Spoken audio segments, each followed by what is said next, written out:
A high-profile commercial property in downtown Gering is no longer on the market. KNEB.TV News starts right now. From your trusted source for news in western Nebraska and eastern Wyoming, this is KNEB.TV News. Presented by Platte Valley Companies, premier provider of financial services. Hello, I'm Ryan Murphy. This is KNEB.TV News powered by Platte Valley Companies. Thanks for joining me. In our top story, a high-profile commercial property in downtown Gering is no longer on the market after Scottsbluff County Commissioners announced a sale for $500,000. Earlier this week, the board voted unanimously to approve the sale of the former Department of Health and Human Services building on 10th Street to the Basra Projects, LLC. During the meeting, attorney Phil Kelly explained that as the county did not get acceptable bids during the initial offering of the property after it was vacated by the state agency, the county was then allowed under state law to consider any and all bids presented for consideration. The statute allows the board, if you don't get any bids, to go out and negotiate a purchase price. We received one offer to purchase the building for $500,000, and that contract was signed and we're ready to close. Negotiations involving the Gering Library Foundation ended with the board rejecting their interest in the property, followed by talks with the Cheyenne-based company. After the approval of the offer, Chair Ken Meyer had to sign the resolution immediately as the funds for the purchase had already been wired to the title company and closing was scheduled for this week. Well, supporters of reforming Nebraska's tax system are holding town hall meetings around the state to promote the placing of a consumption tax plan before the state's voters in 2024. Bayard Senator Steve Erdman, a longtime advocate of the concept, is hoping the idea gains traction. There'll be no business-to-business transaction consumption tax. Case in point, you buy seed or fertilizer for your farm, there's no consumption tax. You buy a computer for the radio station, there's no consumption tax because that's a business-to-business transaction. Only those items that are going to be consumed will be taxed. Town hall meetings similar to the one held in Gothenburg this week are being held around the state, including this evening at 7 p.m. at the Steel Grill in Gering. In order to gain a ballot, a total of 160,000 signatures are needed. The deadline to submit petition signatures to the Secretary of State for signature validation is next July 1st, 2024. We'll have more news right after this. Swipe right, swipe left, endlessly searching. Finding the perfect match isn't always perfect, but it can be when it comes to finances. Nora found the perfect business loan. Jenny opened her first savings account. Grammy loves her checking account. We found a match for Wilson Farms. The Sandersons were matched with a mortgage. Regardless of your financial situation, Platte Valley Bank will match you with the perfect solution. Find your match at Platte Valley Bank.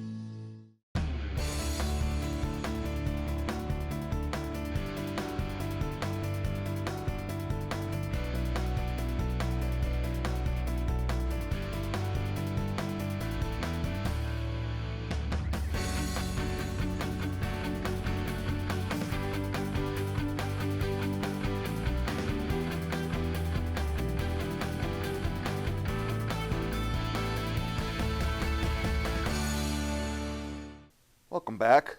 A Gering man has died following injuries sustained Wednesday morning in a vehicle versus bicycle crash on Highway 26 east of Scottsbluff. At approximately 6:40 a.m., the Nebraska State Patrol responded to the crash between mile markers 26 and 27. NSP spokesman Cody Thomas says the bicycle rider, identified as 76-year-old Merlin Anderson of Gering, was pronounced deceased at the scene. The driver of the vehicle, 32-year-old Zachariah Bolig of Scottsbluff, remained on scene and was cited for misdemeanor motor vehicle homicide. Thomas says both Anderson and Bolig were traveling eastbound on Highway 26 at the time of the crash, which remains under investigation. Western Sugar started a series of tests on recently installed boiler equipment in Scottsbluff this week, but the sound that accompanied the work surprised and startled some members of the general public. For a few hours during the midday, a sound best described as a long, loud, continuous rush of pressurized air could be heard from quite a distance from the plant on the east side of town. Western Sugar Vice President Heather Luther issued a statement explaining the work, saying they appreciate the Scottsbluff community's patience while the facility conducted testing on its new boilers. The company is decommissioning the plant's last remaining coal-fired boiler, transitioning to natural gas boilers for the steam and electrical generation needed for sugar production. The noise that was heard was the release of steam from the boilers as part of the testing protocol, and similar tests will be taking place periodically the rest of the month. Well, the Morrill County Sheriff's Office is investigating a burglary that occurred at Sonny's Superfoods in Bridgeport. On Saturday at approximately 2 a.m., 2 individuals entered the store wearing masks and gloves. Controlled substances from the pharmacy were taken along with a large amount of cash. These 2 individuals then entered a vehicle and left the area. The Morrill County Sheriff's Office is coordinating with other law enforcement agencies to investigate this crime. Anyone who has information regarding this burglary should contact their local law enforcement agency or the Morrill County Sheriff's Office at 308-262-0408.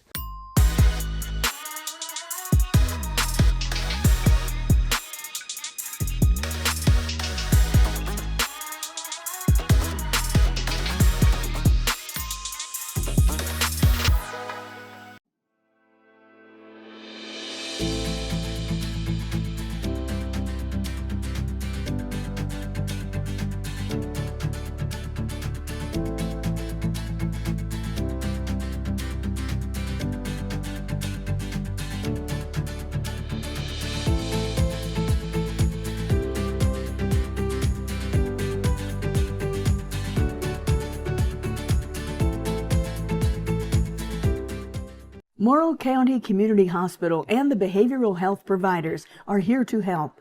Amber Dean specializes in mental health care, which includes medication and therapy across a person's lifespan. Melody Lacey helps people deal with a wide range of behavioral problems, from depression and anxiety to child psychiatry.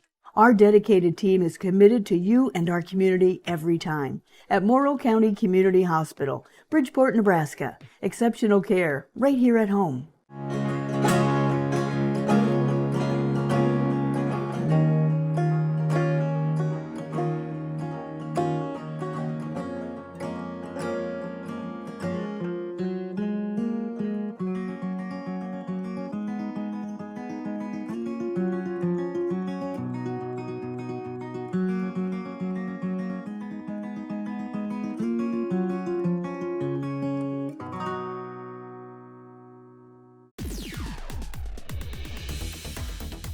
Now, sports from the FNBO Sports Desk.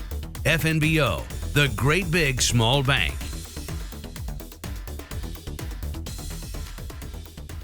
It's an all-star preview for today's update from right here at the TV Sports Desk. The West Nebraska All-Star football and volleyball games are on tap for Saturday here in Scottsbluff. The football guys have been here since Tuesday. The volleyball ladies checked in yesterday. Let's take it from the Tuesday early session with the football guys and introduce you to West head football coach this week, Dale Frericks from Potter Dix. It's a huge honor. When they called and asked me, where I'm only a 6-man guy, I was kind of shocked that they asked me to do it, but it's a huge honor.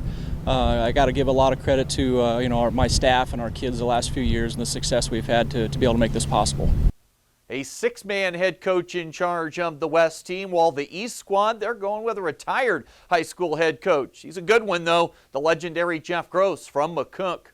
Little sabbatical to watch my kid play football, but I've been on the committee out here for years, and they've been bugging me to take a second stint, and I finally thought this was the right time. I got some really close relationships with the McCook kids, and I always felt like I bailed on them a little bit by getting out when I did, and I thought, well, this is an opportunity to coach some of these guys one more time and give back to the game. I mean, I've been on this committee forever, and it's a great event for these kids and the community.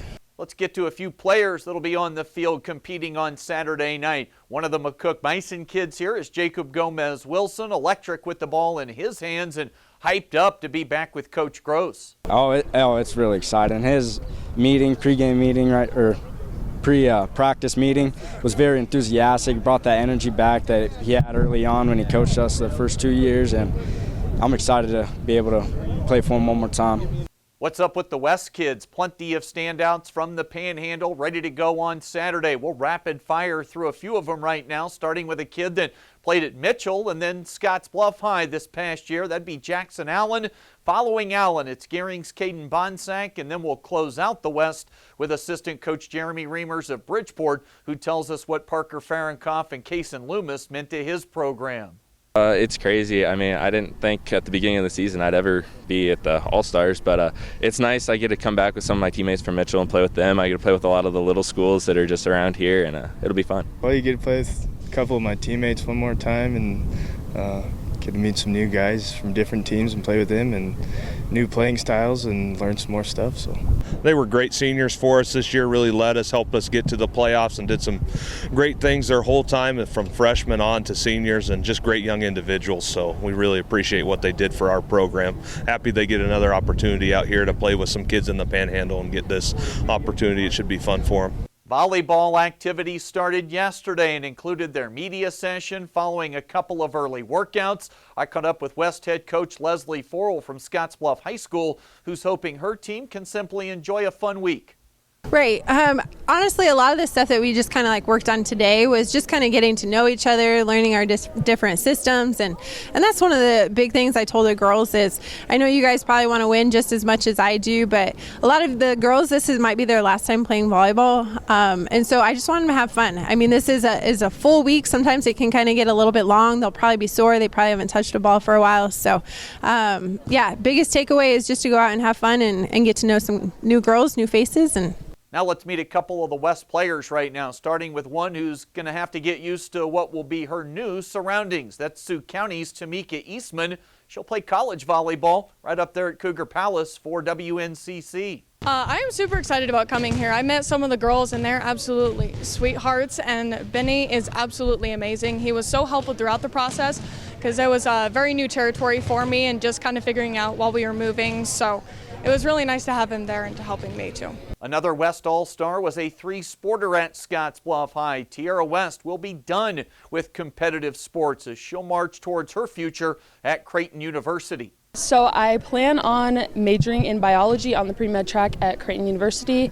I do plan on dabbling in the intramurals a little bit, helping out on the volleyball squad down there as a manager whenever I can. I definitely decided Creighton, academics-wise, great campus, great people, great community. I actually just got back from their preview. I loved it. It really felt right for me, and I'm super excited to take that next step.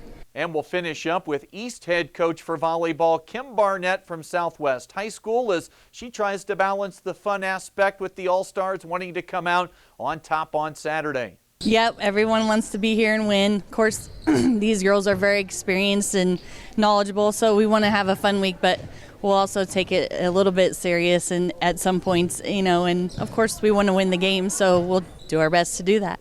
Both All-Star contests are Saturday. We'll have both here on the Rural Radio Network. Volleyball from Cougar Palace at 2 o'clock and then football that evening. Radio on 107.3 The Trail, the stream there as well. Football, we'll have that on the Trail Plus, our KNEB.TV platforms as well. That is the latest today. A little preview for West Nebraska All-Star Saturday. I'm Chris Cottrell.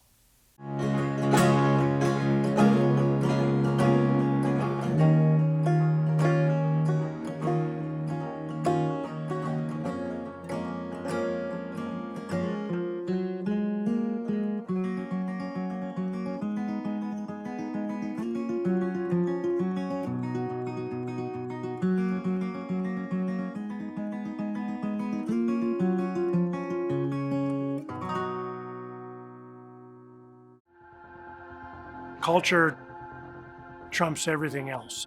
In my years, I've never worked for a company that treats people the way this one does.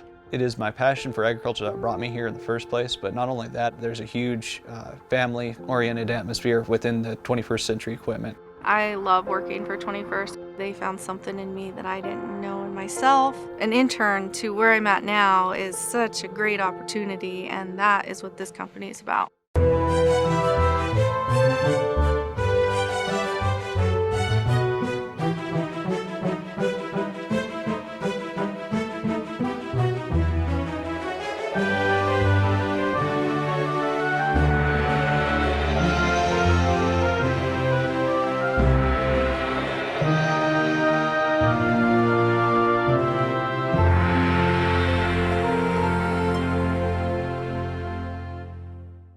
let's take a look at your community calendar, brought to you by Riverstone Bank.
The community calendar is brought to you by Riverstone Bank.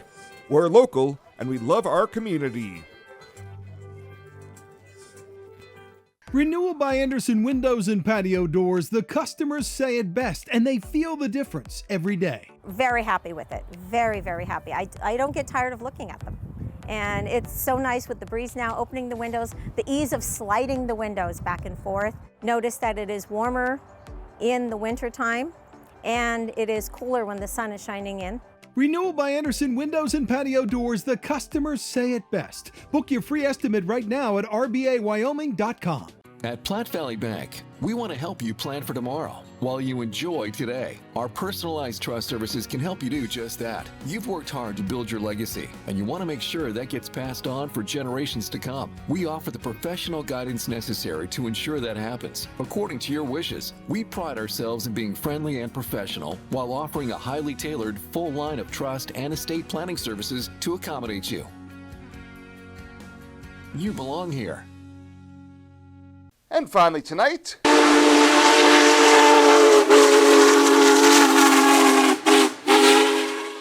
that's the sound that generated a lot of excitement yesterday afternoon as the Union Pacific's Big Boy 4014 was pulling into Gering for an overnight stop as the historic locomotive trekked east towards Omaha. The world's largest steam locomotive, built during World War II, is traveling across the state for an extended stop tour during the 2023 College World Series.